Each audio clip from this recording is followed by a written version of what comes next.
Thank you all for joining. As we get going, please remain muted and have your video mute. Our panelists, you can feel free to leave your cameras on. We like to let you all kind of show your reaction to everyone. But as we get going in the resilience webinar series, we like to make sure that we have participants use the chat for Q&A throughout the presentation. And then at the end of the presentation, there'll be some time for Q&A and for you to unmute and ask our panelists questions. We'll get started here in just a minute. Just want to make sure everything's all set. I think we're good to go. And thank you again to our panelists for joining. So welcome today to the Resilience webinar series produced by the Educational Partnerships for Innovation in Communities Network, EPIC-N, and the U.S. EPA Office of Research and Development. EPIC will be joined today by leaders from the City of Elk River and organizations within the city and University of St. Thomas, and they'll be presenting on another one of our focused resilience efforts, highlighting local resilience outcomes and impact. EPIC-N exists to unite the human capital of universities with local governments and communities to improve the quality of life and social wealth for all involved. And we've partnered with the United States of America Office of Environmental Protection Agency and their Office of Research and Development to provide this resilience webinar series to highlight local partnerships, projects, outcomes, and impacts that are impacting local resilience for those community members and residents facing climate change disasters and also other resilience, other disasters as well. I'll ask our EPA co-moderators to share a little bit more about the project and our goals with the webinars in just a minute.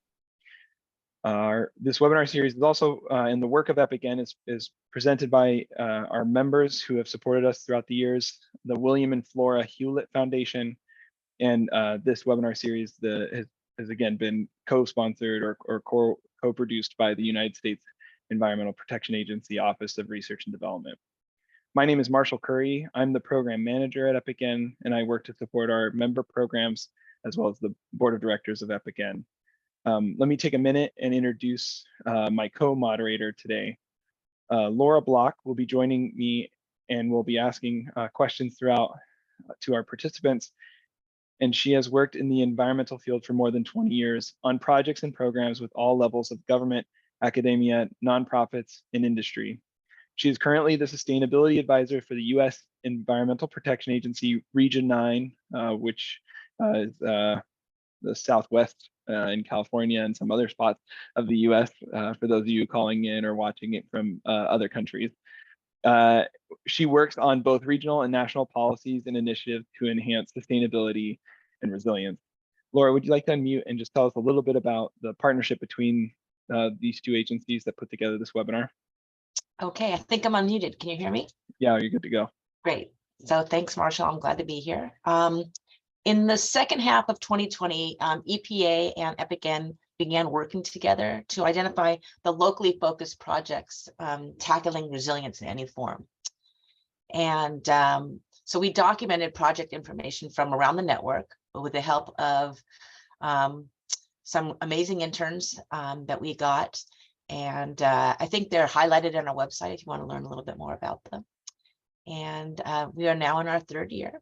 And we use these webinars to share information, but also to publicly recognize some of the outstanding work that's been happening at these local efforts, and doing this in a webinar format. And we hope the idea is to highlight what's been successful and to catalyze other work with other universities and other locations. So today we are highlighting the City of Elk River and the University of St. Thomas's EPIC-N program, which is called the Sustainable Communities Partnership, SCP, which facilitated the relationship. So with that, Marshall, I'm going to turn it back over to you. Thank you. Today, we're going to jump right in with our lightning round questions as a way to introduce our speakers. You can learn more about all of our speakers. Their bios will be posted up on our website on the event page. If they're not already there, we'll have them up in the next week or so. But we ask certain questions to help those who are coming into this work from universities, our students, but also other folks who are trying to make career changes, learn a little bit more about our guests, our panelists, but also ways into the field, ways into this work of community university partnership projects. First, I'd like to introduce you to Maria Dahmus. She's the director of sustainable community. She's the director of the Sustainable Communities Partnership at the University of St. Thomas, as well as involved in the, I believe, the Office of Sustainability as well. But that's maybe for another time. Maria, my question to you, the lightning round question that I'd like you to answer is, what is one of your favorite places in your local community? Oh, that's a great question. It's hard for me to choose one favorite, but I think, and I live in Minneapolis, and very close to the University of St. Thomas, though, in St. Paul. And I'm originally from Texas, so I am still fascinated by snow and when the lakes freeze. So I think my favorite place, one of my favorite places, is Lake Nokomis, which is a short bike ride from my house. And in the summer, we can swim across. The parks opens it up to people to swim across, and then in the winter it actually freezes and we can walk or ski across, or skate. It's great. Yeah, thanks For joining us. Kristin Mroz is the co-director of the GreenStep Cities and Tribal Nations Minnesota Pollution Control Agency. I think I got that all in one breath, if that's correct. But also previously was the environmental technician with the City of Elk River. So we appreciate you joining us. What's your favorite place in your local community? Yeah, so I had to go back to my working in Elk River days and pick a place there. And actually, it's one we'll talk about as a project later. So it would be the William H. Holton Conservation Area. And I was really fortunate to see that transition from a farmstead growing corn and soybeans right along the Mississippi River and the Elk River confluence, and transition into native prairie habitat and walking trails for the community. So that would be definitely a favorite. Wow. The places where we have had a hand in the transition and the transformation of those local places really do create meaningful relationships and meaningful spaces, right? So next, thank you, Kristin, for joining us. Next on our list, David Kelley, welcome. You're the professor of geography at the University of St. Thomas. What's your, as a geographer, this might maybe more maybe you put more focus on this question than others. I don't know. We'll find out. What's your favorite local place? I'm glad I didn't go first on this one. It gave me time to think. Actually, one of my favorite places is Rails to Trails bike trail. So the Browns Creek Trail, and then into the Gateway Trail into Stillwater, Minnesota, which is the border between Minnesota and Wisconsin and the St. Croix River, National Scenic Riverway. And then they just renovated a 100-plus-year-old lift bridge that was there. It is now a pedestrian and bike trail, so you can actually bike from St. Paul clear over to Wisconsin and back on a beautiful paved, very rustic, scenic, relatively flat trail. That's my favorite spot. So cool. Next, our panelist, another panelist is Susanne Wagner, the associate professor associate professor, director of German and International Engineering Programs, an associate professor of German, right? At the University of Thomas. Welcome. Hi, everyone. Thank you. So obviously, being German, I would say the #1 location here in the Twin Cities would be the Germanic American Institute, which is a beautiful villa on Summit Avenue. And it's just 3 miles from St. Thomas. And I like to take my students there or just hang out with fellow Germans or those interested in German cultures. Wonderful, thank you. And last, Michael Walrath, the Associate Professor of Economics at the University of St. Thomas. Morning, thank you.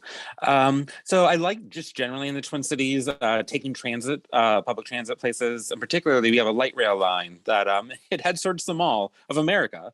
But before you get there, there's just this kind of small, but like really nice, calm park in Bloomington that has some really nice water features and leafy areas, and just a nice quiet place just to like sit and read. So that's, yeah, a place I like to go. Wonderful, thank you. I think we have another lightning round question we like to ask, and I do want to ask it really quickly. I'm going to stop sharing my screen just so the slide isn't away. But we like to ask folks, what other associations are you involved in or following right now? It could be a trade organization. Some people listed a YouTube channel last webinar. It could be like it doesn't have to be an association, but as an association ourselves, EPIC is always curious and wanting to help those folks who may not know the association of the field that they want to go in, to like know the names or the acronyms of those organizations. So it might be an academic association or a discipline association or something else. But I'll just go really quick through the same order. So Maria, what do you have any other associations or trade groups or press that you'd like folks to know about? Well, I think one related to campus sustainability and also partnerships is ASHE, the Association for the Advancement of Sustainability in Higher Education. It's a mouthful, but it has a lot of resources that are really helpful for universities and communities, and also partnerships as well as EPIC. So thank you. Yeah. How about you, Kristin? I'll share another network, which is the Sustainable States Network. And that's one that I actually co-chair. So I'm cheating and maybe advertising for them. But it is a network of, there's about 14 states now that have programs that support municipalities in their sustainability action and implementation. And so it's really about supporting technical assistance and providing recognition for the efforts that communities across the US are taking in sustainability and climate and quality of life. And so that's a close one that I participate in often. Thank you. And I'm glad you shared that one. Professor Kelley. This is one that's a little more local, but it's certainly boots on the ground, and that is Great River Greening. It's an organization that does restoration in partnership with cities, counties, state, municipalities, individual companies. And it's great to take students out. Usually it's Saturday morning. They provide all the training, safety gear, and the game plan. It's everything from seed collection, planting trees, habitat restoration. Sometimes it's as boring as pulling out buckthorn, but it is very good to get students out in the field and get their hands dirty. And that is one great organization that I've partnered with for more than 10 years now. Thank you. Dr. Wagner? I am not affiliated with a sustainability group. Do you still want my... Any association, anything. Yeah, any subject.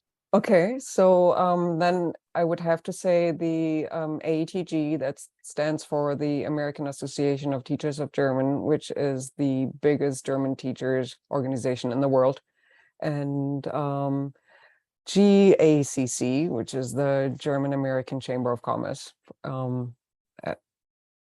And those organizations are also good because they provide training not only for teachers, but also help students get internships and job placements, so workforce development. And Dr. Walrath? The Minnesota Economic Association, it's particularly geared toward economics at all the different colleges in Minnesota, and getting students more familiar with what economics can do, what they're seeing now, and what they potentially could do with it later. Rock on. Oh, those are great. I really appreciate you doing that. Another thing we know about resilience is the more connections and the stronger network you have, the more resilient you can be. So I appreciate you doing that, answering those quick questions and starting off that way. So now let's get into, for the Wisconsin webinar, I said cheese blocks. For your webinar, I should say something like, I don't know, maybe let's get on the bike path down that Mississippi River that splits the cities, right? Let's get on the path and start riding through this webinar. Maria, could you tell us a little bit about the work that the Sustainable Community Partnership does at the University of St. Thomas? Yeah. So I'll tell you a little bit about what it is and how long we've been around too. The Sustainable Communities Partnership, or SCP. So in this, while we're talking, I'll just refer to it as SCP, collaborates with government and nonprofit and also campus partners to advance community identified sustainability goals through student applied learning and real world problem solving. So in partnership with partners, city partners and faculty, we collaboratively develop mutually beneficial community university course-based partnerships and projects. And we began in 2016. And so far, we've collaborated on over 160 course-based projects with 12 partners across 27 different disciplines. And I want to especially highlight the multidisciplinary engagement with projects. Sustainability is all-encompassing and it integrates economic and social and ecological and more dimensions of interconnected human and environmental well-being.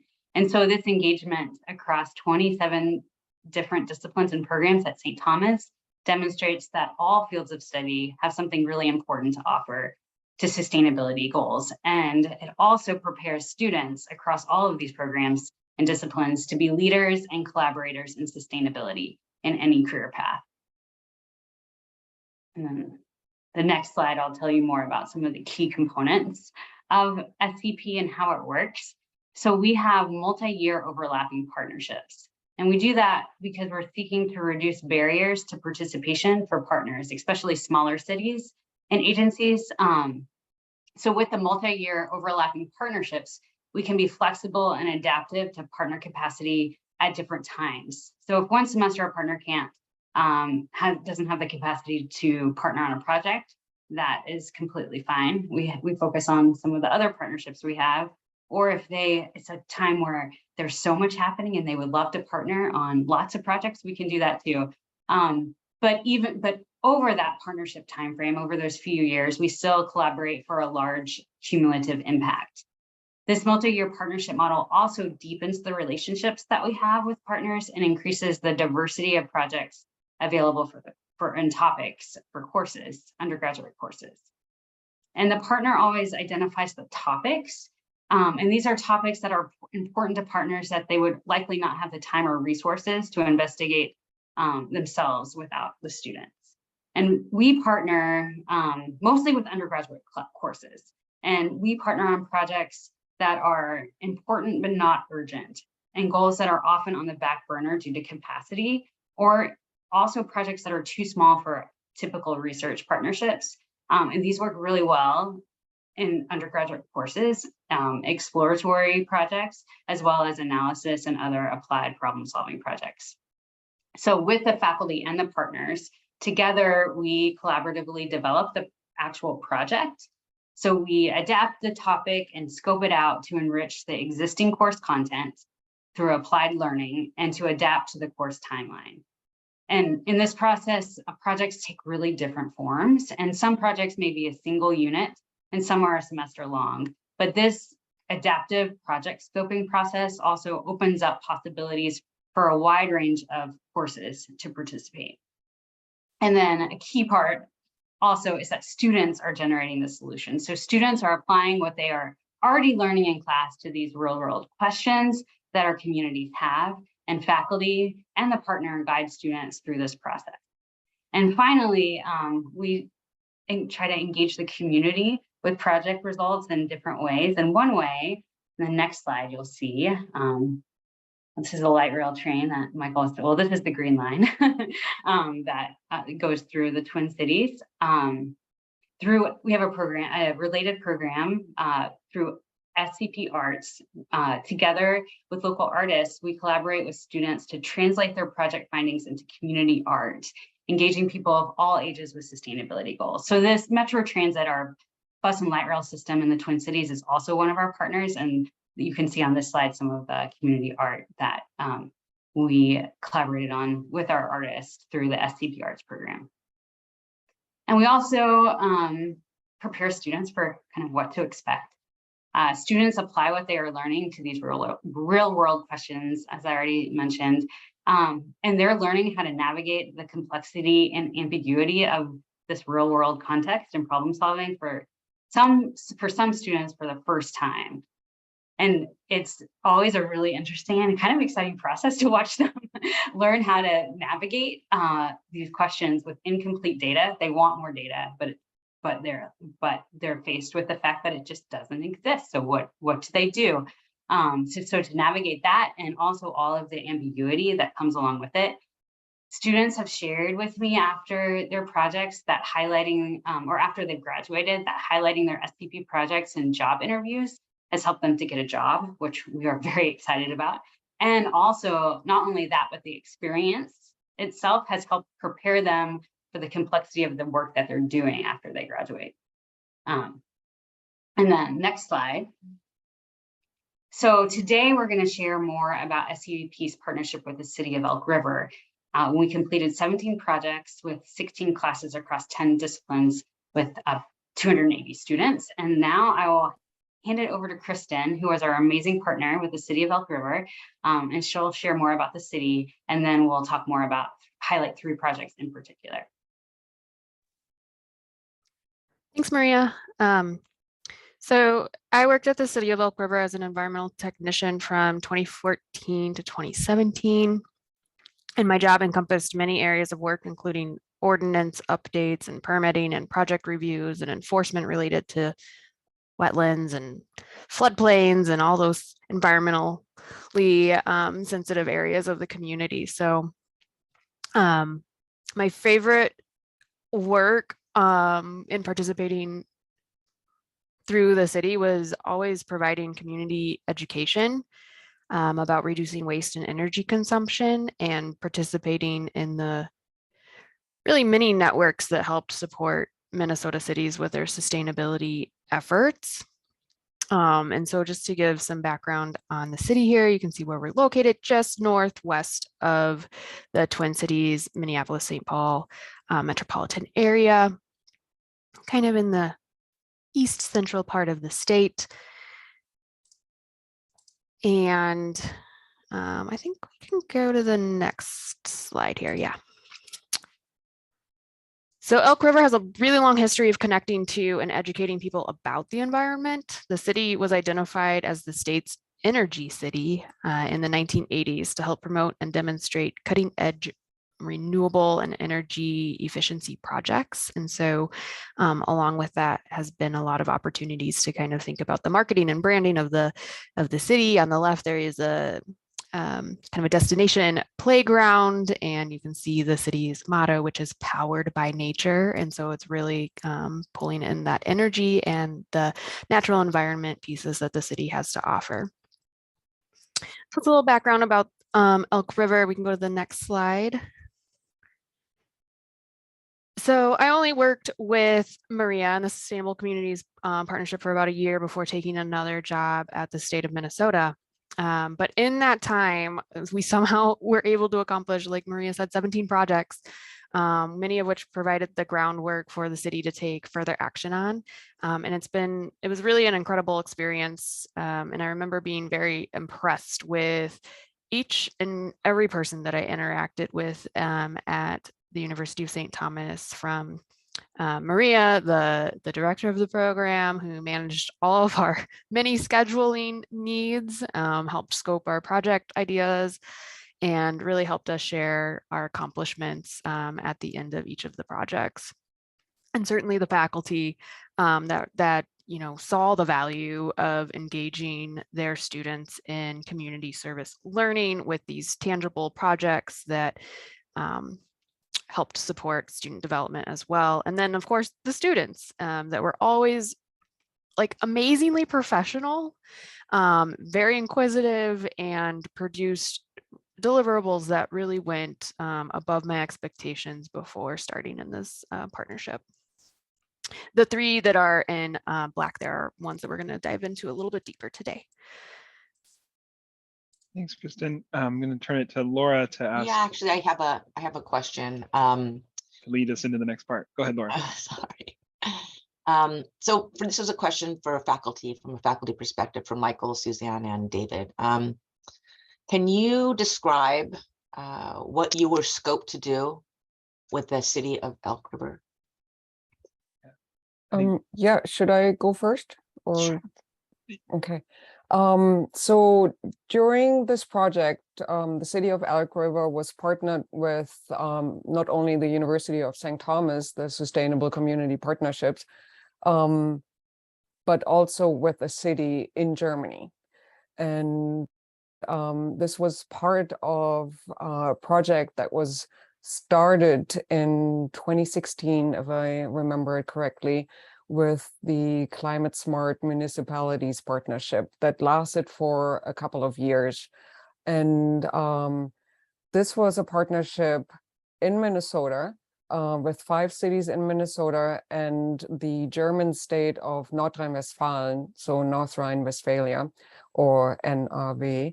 And so we had the City of Elk River, Morris, Warren, Duluth, and Rochester here in Minnesota. And those cities were paired with almost like equal or almost equal cities in Germany. And as I said, Elk River was paired with Iserlohn. Then there were other cities, for those who know smaller municipalities in Germany. The cities were Saarbeck, Arnsberg, Münster, and Siegen. And they're all collaborated on energy smart and sustainable projects.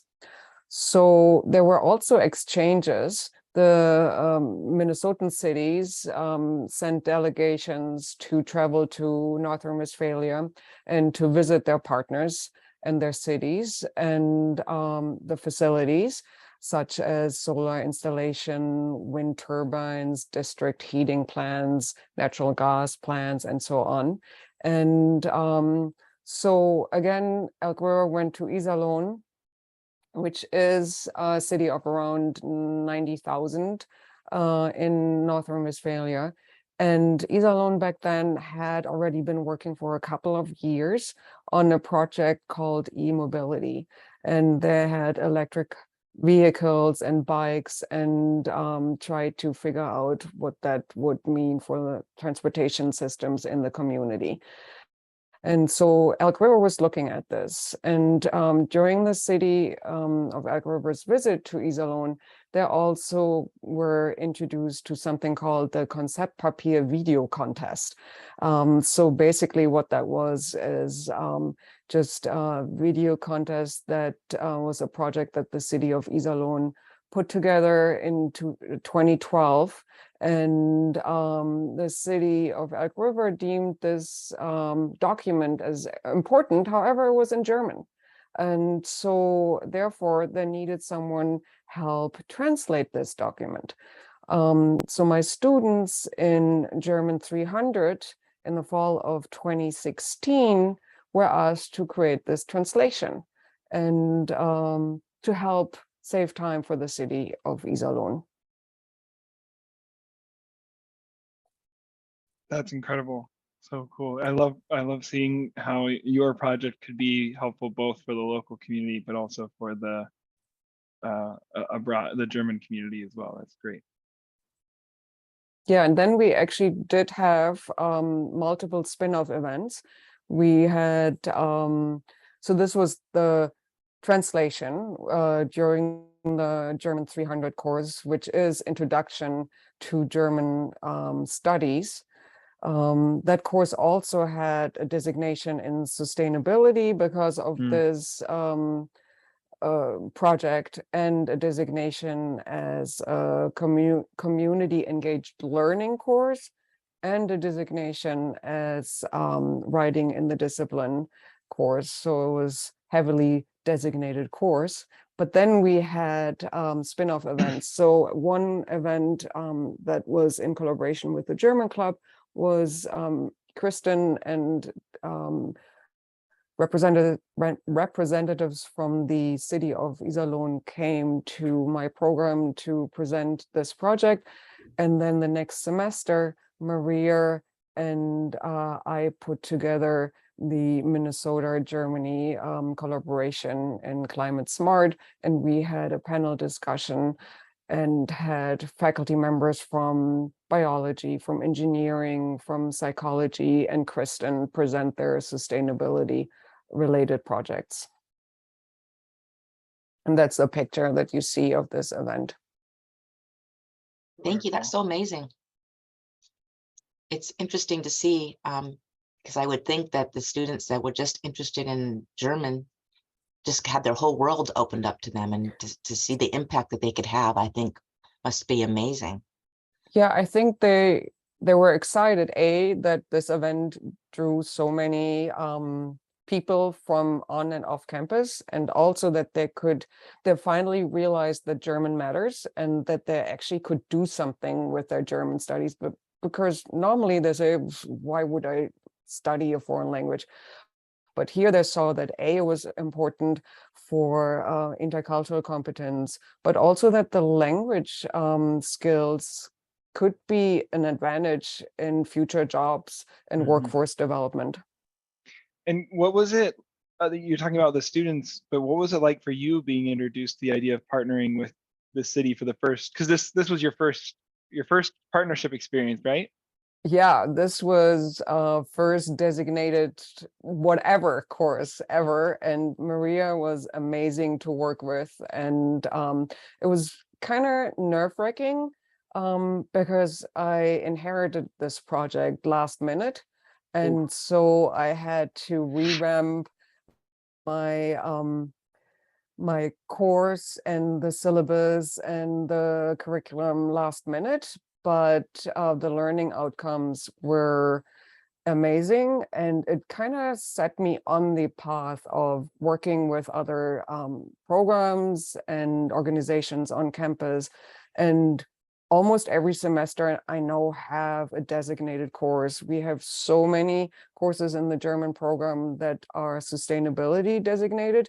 Even the language, the core courses, German 112, which is German 2, and German 211, German 3 in the language sequence, are those are required courses, and they have sustainability designations, which means that they can be counted towards the sustainability minor. And then often, depending on what I'm offering, upper level 3 and 400 level courses have a sustainability designation, or they have a community engaged learning designation. And I'm currently in the process of linking 3 or 4 courses in the German program to our first year experience theme of sustainable environment and social justice and cultural transformation. So I want to blame Maria for this. She set me up to and put me on that path of designating courses. Thank you so much. I want to give Michael and David a chance to talk about or describe what they were scoped to do with the city. I think, David, you're up first, right? Oh yeah, I'll go next.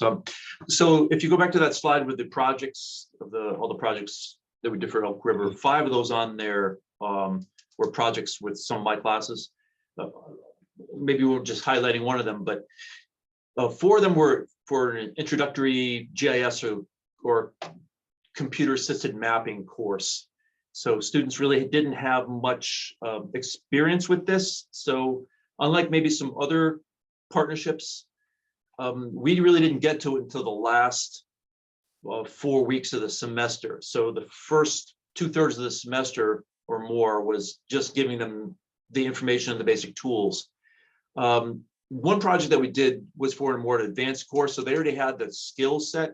And at least for Kristin, she gave us some rough guidelines. It might be paper maps that they want to digitize. It might be, in one case, a very new parcel of land that they hadn't opened up yet to the public that they wanted just to see what was there, and maybe where we can put the parking lot, where the trails could be, where the benches could be to rest, where some scenic observations were.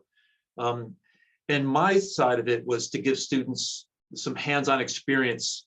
If it was just the one course done,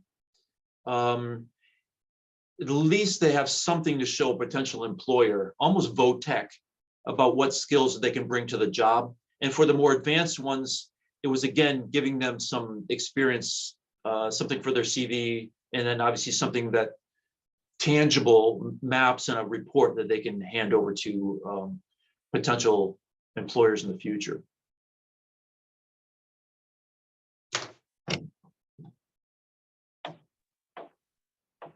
So there's the hero shot right there's the money shot right there.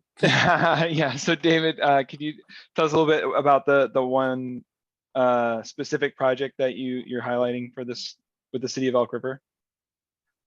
Sure.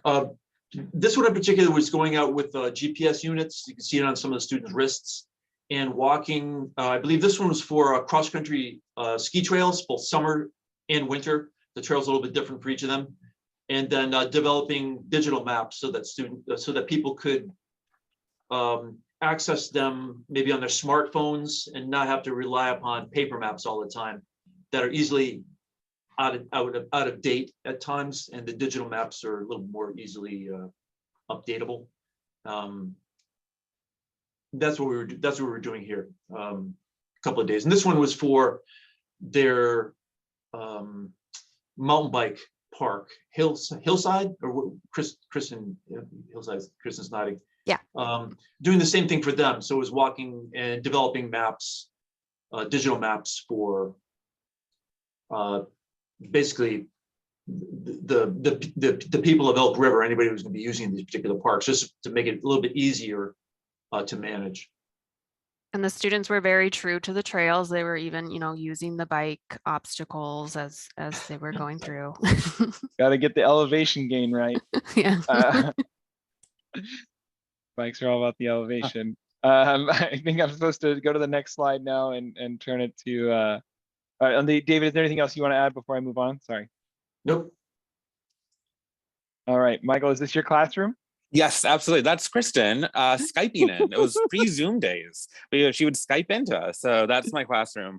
And that's Kristin. So it was an upper level economics course, industrial organization, which very broadly just deals with firms and markets. But what I liked so much about this project, and I can talk more about it later, was that it made it so abundantly clear to the students that economics, obviously we are very interested in firms and things, but we're also very interested in using tools to address all types of problems for all types of organizations, especially city governments.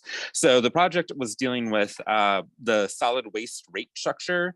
So the very process in Elk River with dealing with solid waste had a lot of different entities. There were the haulers, there were some intermediaries that sent out the bills, there were the place where again, I say solid waste because it's garbage and recycling and organics, it's all those things. So the place where those things were brought to be disposed or separated into the different areas. So one of the first tasks was to get a better handle on the money going in and the money the money coming in and the money going out. So again, there are all these different entities that had their costs, and they were charging Elk River, but it's coming from all sorts of different places. And then the revenue is coming from the residents who were paying their fees. So the first thing was to collect all this data in different places and get a better sense of the comparison between how much was coming in and how much is going out. And generally found there was a surplus. So they were bringing in more money than going out. Not a huge amount, but it was, again, more than going out. And that's what we ended up emphasizing and focusing a lot on. But then towards the end, we also thought a little bit about possibly changing the rate structure and what things could be done and what would the impacts be, especially thinking about maybe changing the price of the garbage disposal, which generally you might want to make more expensive to incentivize people to throw out less, and then possibly use additional revenues if possible to find ways for the recycling to be free, to encourage that, or for the organics to be free. So towards the end, we did a little of that and some possible very, very rough projections.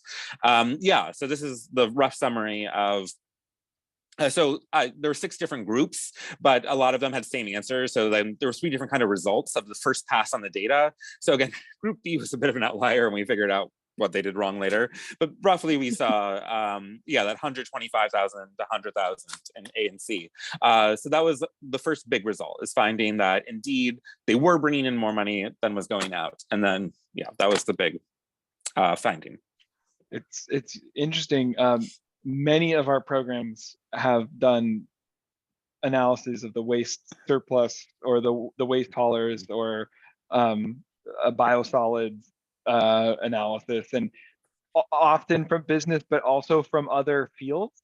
It's been really interesting to see different disciplines of students and their faculty address the same overarching question, which is, like, what are we doing with our waste? And anyway, very interesting. And now anything else, Michael? Sorry, I interjected. No, it's good. So I'd like to turn to Kristin now and ask, what was it like for you and your staff while working with all of these faculty and these students? Because I mean, these are just 3 of the faculty and their students. Yeah. Obviously, David had multiple classes, but there's a lot more going on as well. So what was it like for you? Not gonna lie, it was a little overwhelming at first. And so I think, Maria, we were like the first partner in the partnership. And so there were a lot of unknowns on kind of how to organize things and what was possible or feasible. I, came up obviously with this like giant list of here's all these possible projects we could maybe do, thinking a couple of them would get paired up, when really Maria was somehow able to pair up 17 of them over the course of the time. And it just, kind of kept falling into place and making sense, and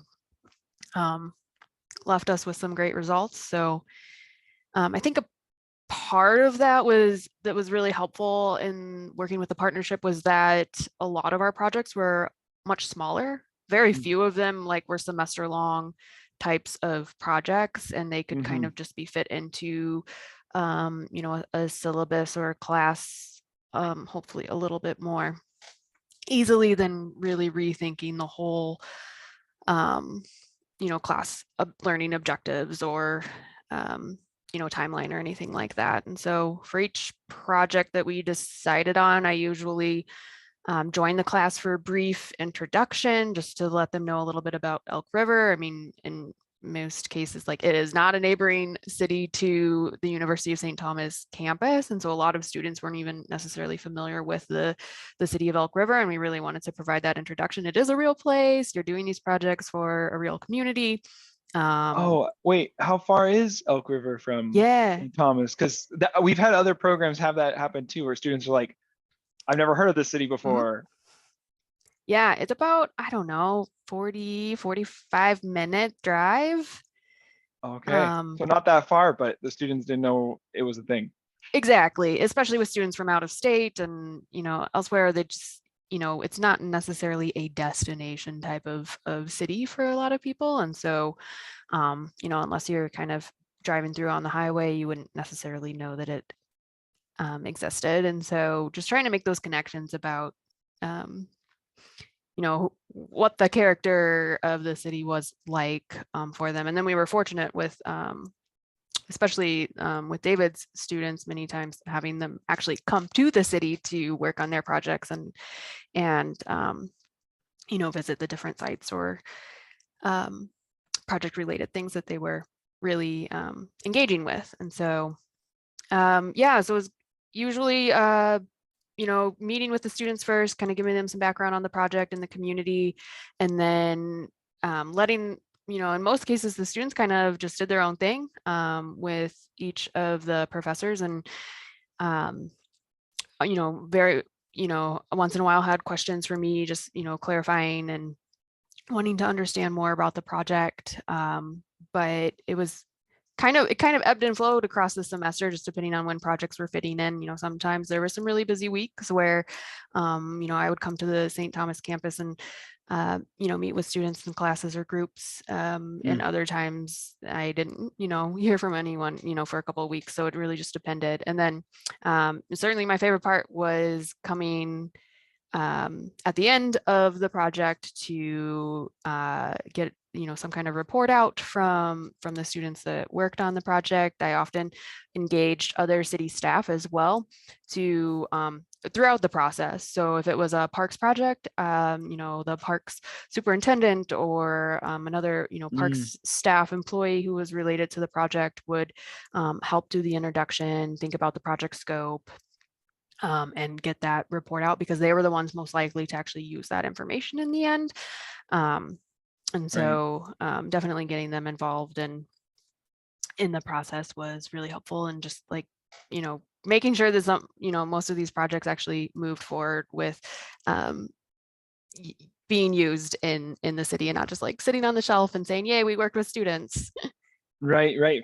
For brevity purposes on this panel, we don't bring all the city personnel or all the community personnel who work on projects. You're kind of our representative of potentially at least one other staff person for each of the 17 projects. Just that's something for like our viewers or people watching the recording to know. But it's a lot of work. Thank you for doing all of that. I'll turn it over to Laura. I think she has a question. Thanks. You have a question for Maria. I want to know, what about you? What was it like for you working with Kristin? Yeah, well, as Kristin mentioned, Kristin was our first city partner. We had just started our program, and I have to say her collaboration was essential. It was integral to the successful creation and establishment of our program. And she was just willing to just jump into this new program where we didn't have anything to show her, like, this is how it's going to work. As we adapted and refined it to create a clear structure with flexibility built into it to adapt to partner capacity, and also to the variety of undergraduate courses. And so it was just really exciting to work with her, and to see how we could take these project ideas, topics from Elk River, and together collaboratively work with different faculty to create mutually beneficial projects that fit, really enrich student learning, and expanded city capacity at the same time. And it was also just really, really fun to work with Kristin, and just to see how it unfolded. And it was also exciting because this partnership with Elk River and Kristin confirmed, I think, the benefits to communities of working on smaller scale projects at the undergraduate level, and how then the city can take those like multi projects from across different disciplines and integrate them back together to advance their sustainability goals. So the cumulative impact is definitely there, and it's at a scale where lots of different undergraduate courses can participate. Some, as I mentioned, some projects are semester-long projects, but then also, as David mentioned, some are a unit or something that's at the end of the semester where students have already learned how to apply everything, or how they've learned the content and then they apply what they learned at the end. So I also just wanted to say that the Epic Ed Network has a Partner of the Year award for their network members, and I nominated Kristin in 2017, and she was selected as the Partner of the Year from among many outstanding city partners across the U.S. So I just wanted to say that too. Kristin was amazing to work with, and it was really fun. And I think she'll mention this later, but we're going to work together. We're partnering again in a different capacity, which is very exciting. And I also wanted to thank faculty again for guiding students as applying this course content to community sustainability goals. And it really empowers them to experience how their own discipline can advance sustainability. And it definitely takes extra time and effort, and it adds a lot of uncertainty to the teaching due to real world nature of the projects. Not in these projects, but in a couple of projects, for example, there was a project that was studying stormwater basins, and we needed rain to see how they worked, but it didn't rain the whole semester. So we were like, the time frame of the project. So there's definitely a lot of real world uncertainty from the faculty side of things too, and the teaching side of things. So I just want to thank again the faculty for being willing to provide these experiences and collaborate with the community through this like really fun real world nature of things, and prepare students in that way. Well, thanks, Maria. And just a quick one-off question. Kristin, were you aware that you would spiral Maria's program into all of, how many other partners have you worked with, Maria, since? Oh, we, I guess now like 11 other partners. And I should also mention that Kristin referred our next partner, the City of Big Lake was our next partner. And Kristin recommended our program to the City of Big Lake. And then they reached out to partner. So they were our partner after the City of Elk River. So it's been, yeah, So so obviously many great ways that Kristin we've has- recognized your impact, yeah. But I'm curious, Kristin, have you recognized your impact on both the communities in St. Thomas, or in Minnesota? I'm sorry, but also like abroad. Like I mean, some of your work has inspired other EPIC programs. I'm just curious, like, are you like, what do you feel about the impact that this has led to in Minnesota?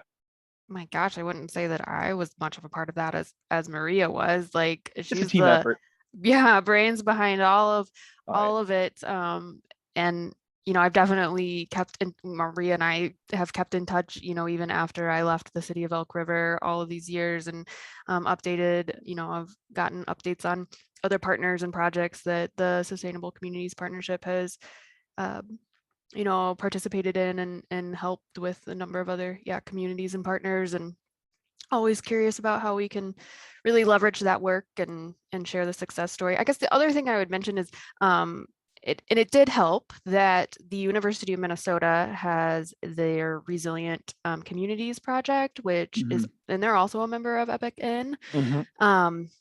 And that had already been underway. And so for Maria starting something new, it was nice to see like, oh, I saw really good outcomes from that project. And while it didn't work well for the City of Elk River to partner with the University of Minnesota at the time, I definitely saw the impact that made with other communities. And so when Maria had announced through some network of ours about the Sustainable Communities Partnership, I definitely jumped on that opportunity to take advantage of this new partnership that worked much better with what our needs were at the time. Great.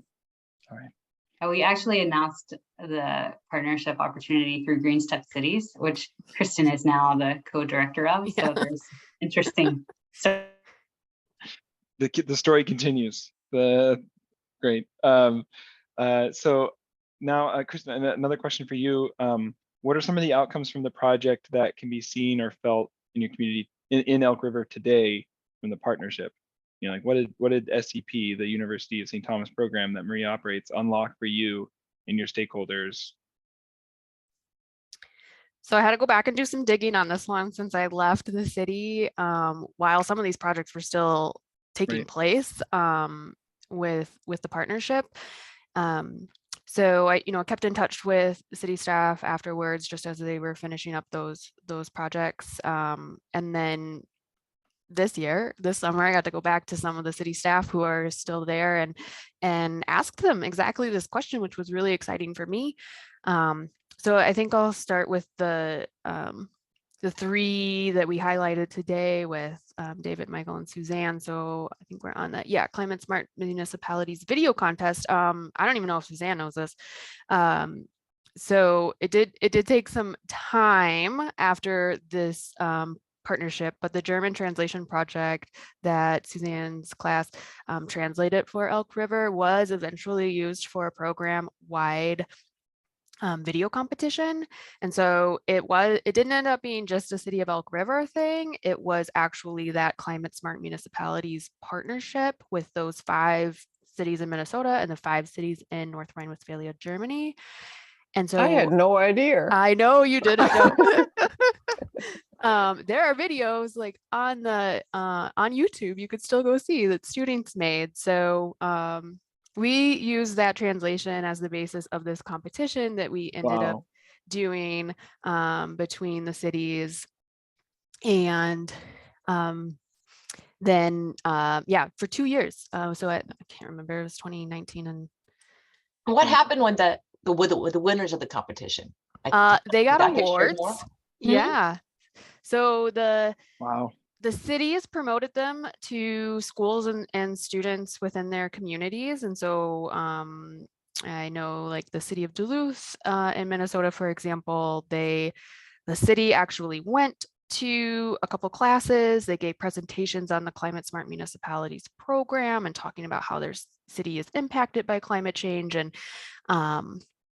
what they're doing to address it and why it's important. And then they, gave this challenge to the students. Hey, let's make some videos to help share, what climate impacts look like for communities, and what are some of the things that we could do as individuals or as groups to really help address this. So there's super cute videos, both in English and German, and we had them translated to both so that you can read the subtitles for each. And it just really kind of help grow that partnership and take it to the youth level within the communities and really build some extra interest and connection. Yeah. That's great.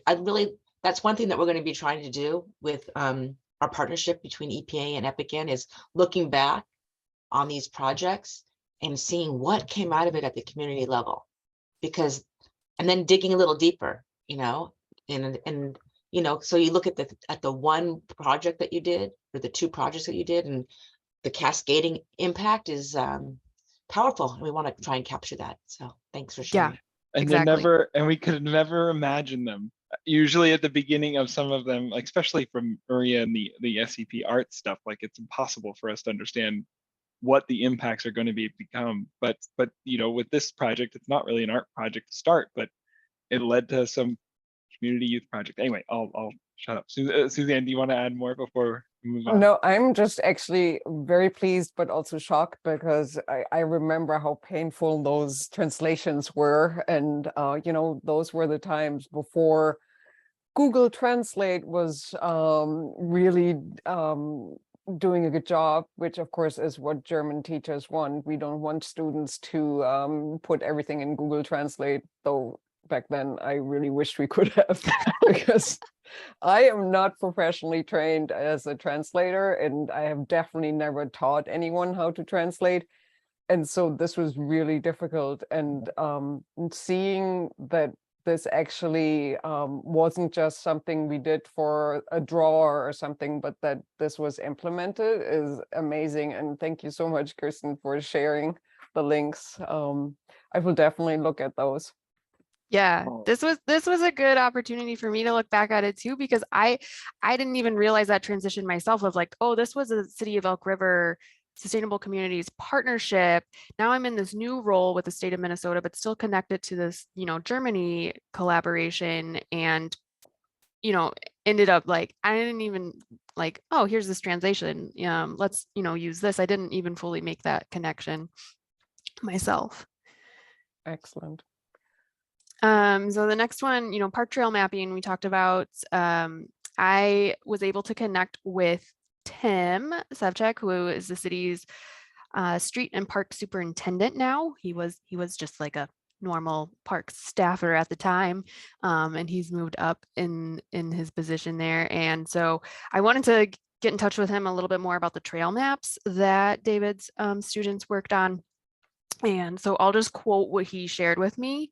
So he says, we are utilizing the maps that they generated for the William H. Holton Conservation Area, which is the map on the left of your screen.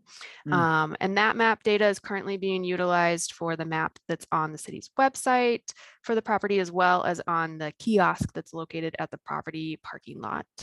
And then they're also still utilizing the map that they created for the Woodland Trails Regional Park, which has those summer and winter trails that David talked about.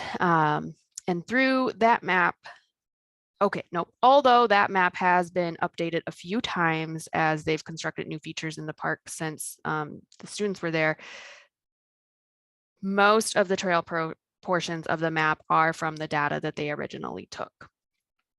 And then for Hillside, the bike trail, that map is no longer being utilized. They were able to secure some funding a few years ago to fully reconstruct the mountain bike trails within the park in a much more sustainable design from what they originally were. And so ultimately there were substantial changes made in the park, had to be remapped. All of the trails map data is on their website that is still being used. So it's absolutely, like David said, it's nice once you digitize it, it's much easier to make those updates, where before they really just had those kind of physical paper maps that would have to be redone each time. And then on the next slide, a couple other of the GIS projects that that we worked on through the partnership included wetland and surface water buffers across the city. So this was looking at the city's shoreland ordinance requirements, and it helped provide a tool to address kind of public and private areas of the city that weren't meeting the buffering requirements of 25 feet or more between those waterways. And then the one on the right was looking at existing and potential bike paths within the community. And so really kind of starting the city on that process of thinking about more mobility options and transportation planning and park planning throughout the community. And so those are just a couple other direct outcomes from David's classes. I think we can have David come in a little later on some questions for him on his outcomes for these projects. So let's move on to the solid waste one real quick. Yeah, so with Michael's class, he probably doesn't know this either. In the year following the project with Michael's econ class, the City of Elk River did adjust the fees for the trash recycling and organics collection. So the fees used some, maybe not all, of the class's recommendations. So for example, the recycling rates were adjusted to remove the garbage tax, which was one of the issues that the class looked at. So the city had been taxing recycling by combining garbage and recycling rates into one price. But you don't want to tax recycling. Recycling is good. You want to incentivize that. So they ended up separating out the garbage fee with the recycling fee so that you could not tax the recycling. So that definitely happened. And then the larger garbage bin fees were increased a little bit more. You can see on the slide here, than the smaller carts to incentivize less waste through that program. So, and I took a look too, and the fees have changed a couple more times since then. There's been other operational changes within the city in the waste hauling process, but all of the work that Michael's class provided really was kind of the impetus and benchmark for helping to support some of these changes that definitely took place. And a couple more examples of other projects that we didn't get time to talk too much about today, but had some good outcomes for the city. So one that we were really excited about was to design a green roof for the wastewater treatment plant, which was undergoing a remodel and an expansion at the time. And a team of environmental problem solving students developed a report with final recommendations, which led to approved funding. So we were really excited, and that's where I was when I left the city. And then afterwards, they did some more research and realized that the roof that they chose couldn't support the infrastructure, and so the project never came to fruition. But while there haven't been any other green roof projects in the city, it definitely got staff thinking about these other sustainability projects that they could be implementing as they're reconstructing and building new facilities. And so I do think that it was still a good, worthwhile outcome. Then the next one, Maria, you mentioned that it didn't rain at all for one semester. I had forgotten about that. And I think it was this project that we needed that rain for. It might have been this one. It was another one too. It was probably this two one of them. Yeah, I remember now that Yeah, so because two classes worked on this. They assisted in modeling pollutant levels in Lake Orono, which, as a reservoir of the Elk River, the lake was often prone to increasing levels of E. coli and other pollutants that got washed from upstream. And there's a public beach there, so the city had to, or did, I guess they had to isn't the right, but they did post public swimming beach closures and notices to the community, like, often. like it would close and then it would open and then it would close. And so it was just really difficult to kind of get an understanding and a policy behind that at the city. And so students helped to assess the voluntary data collection that the city was collecting, really look at the monitoring process, and then look at that threshold policy, and helped create a new, more scientifically accurate procedure that continued to protect the public health of the beach and lake there. And that policy did go into place in 2018. And then Maria hinted at this. So I really enjoyed my education that that was something that I took away too. Like I got to learn a lot of new things being in this partnership, even though I wasn't a student. And so I really appreciate it, just, kind of having that ability to continue my learning and experience. So I got to learn about, like engineering design practices and GIS mapping and economics, like all these things that weren't, my, background or expertise by any means, that was really interesting and engaging for me as a partner as well. And really, thinking about how to improve my communication skills by sharing these projects with students and then the staff, since I kind of acted as that liaison. And then, like I mentioned, Maria and I kept in touch over the years. And, I think she immediately, when I switched jobs, she's like, how can we partner again? And I was like, hold on, I don't even know like what I'm doing yet. Let's not get ahead of ourselves. But we did sign an agreement this year, and we'll be starting the partnership up this fall. So I'm currently the coordinator for the Minnesota GreenStep program, and we work with cities and tribal nations across the state. So one of the ideas is to think about how we can kind of leverage our program to help multiple communities across the state with their sustainability work through, creating new tools, guidance documents, and maybe some individual projects that can help communities working on their sustainability, because not every city can do a partnership individually. And so we're trying to kind of maybe think about how we leverage that. I'm so glad you attended the last webinar, Kristin, with University of Maryland, because of their relationship with the State Office of Natural Resources is so similar to kind of, I think, what you're doing is. So anyway, benefits of the EPIC network. I'm going to stop sharing my screen. So I know we have a couple faculty who have to get going to teach courses. So I just want to ask you really quickly, what were some of the outcomes you experienced from this project or from Elk River and or other projects from SCP? And I think David, I think, I can't remember if it's Michael or David has to leave first. So I'll let you two fight it out. I have to leave in less than 5 minutes. So for my courses, we have a sustainability minor here on campus. So if any projects in a course have a sustainability component, they get this sustainability flag, and students can count that towards one of the 5 courses required for the minor.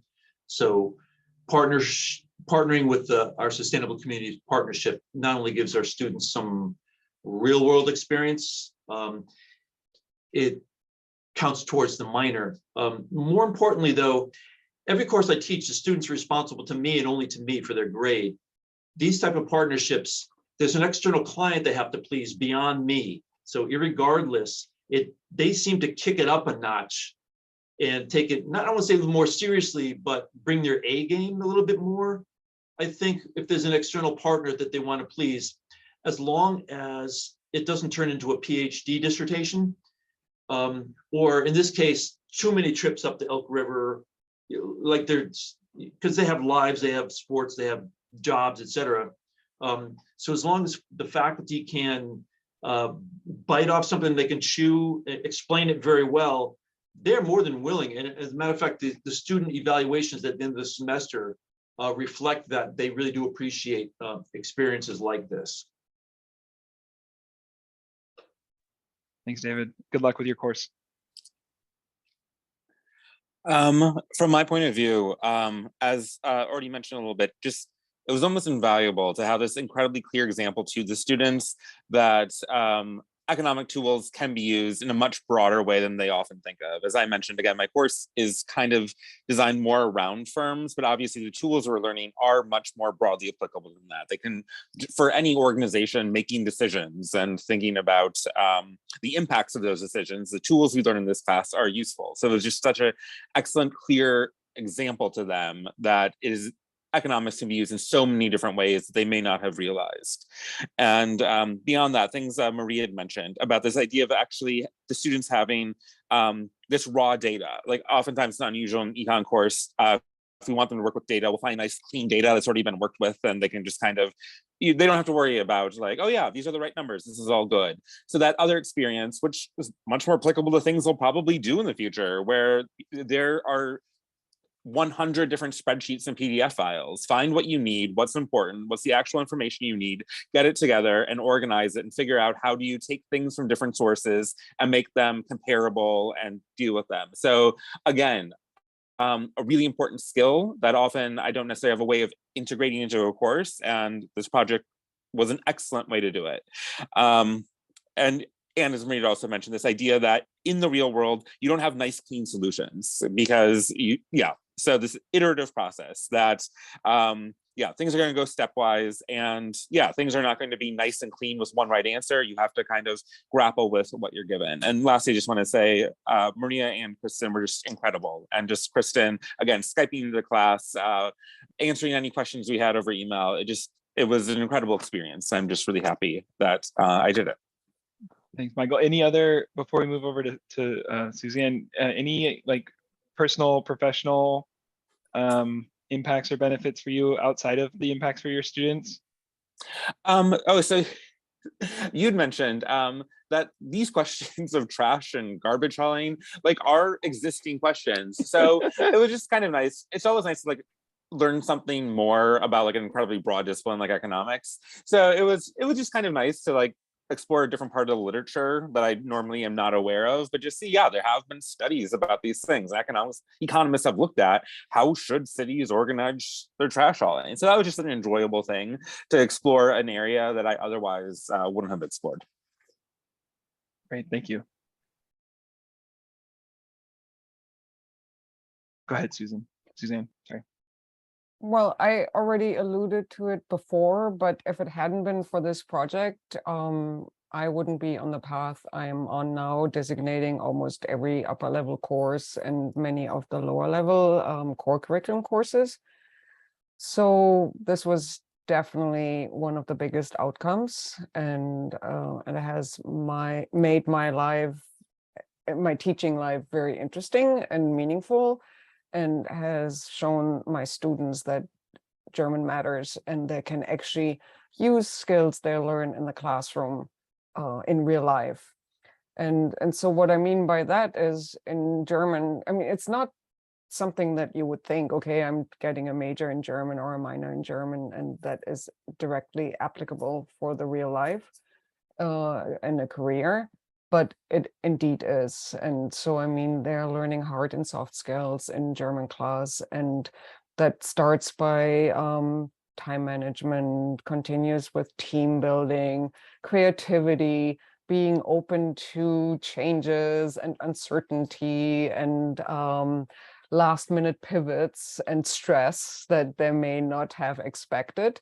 And that is all something they'll need in their future careers. So that's what my students learn, what they might not love at the beginning, but eventually appreciate.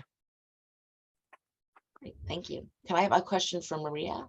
If you can share with anyone who might be watching this recording in Minnesota, how they can get involved with SCP.